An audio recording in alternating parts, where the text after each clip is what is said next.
Architourists will love this old building. At the corner of Grand and Glendale Avenues, built in 1918, the First National Bank of Glendale is the only unchanged commercial building left in downtown Glendale. It is also Glendale's only example of the Beaux Arts style, with architectural influences from ancient Greece.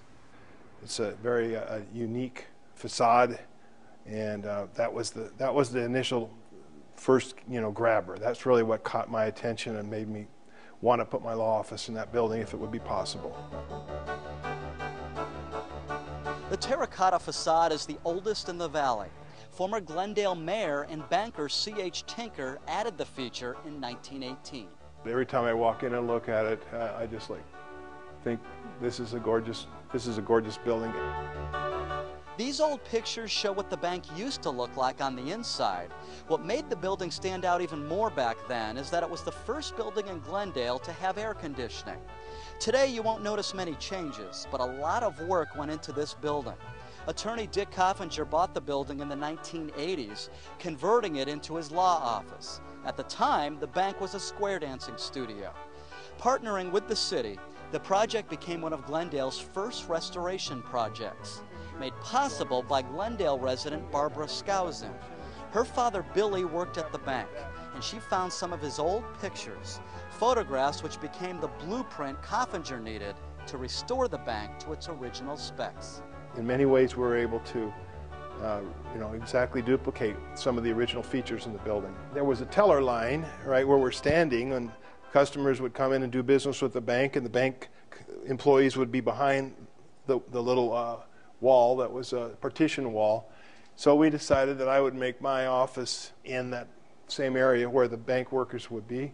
Remember our earlier interview with former grammar school student Ruth Byrne? There she is inside the bank in 1942 when she worked here. Coffinger and his father rebuilt the interior wooden partition walls and added trusses to support the building's skylight. The original tile floors remain. The old bank vault was located at the back of the building. This vault door that was on the left was the one that the customers had their safety deposit boxes in. The vault door on the right was for bank business. And when I got the building, unfortunately, the vault doors had been removed. Coffinger looked but could never find those vault doors. First named the Glendale State Bank, in 1918 the building was renamed the First National Bank of Glendale. During the 1920s, the bank was acquired by Gila County and eventually became Valley National Bank in 1942. Along with the financial instability of the times, the building almost burned down twice. There was fires in the 40s on the north side and a fire in the 80s on the south side. Both times the bank was saved. And so maybe it's blessed. I don't know. It's called architectural terracotta. Over the years, Coffinger has put his own personal touches on the structure. He put a snooker table in the back room. That's a variation of a pool table. And his collection of old jukeboxes line the inside walls of the building.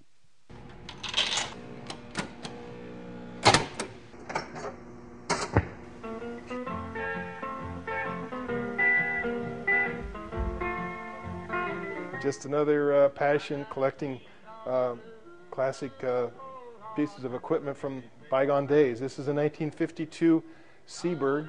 This is the world's first commercial mechanism to play exclusively 45 RPM records, the small records, the 7-inch records with the holes in the center.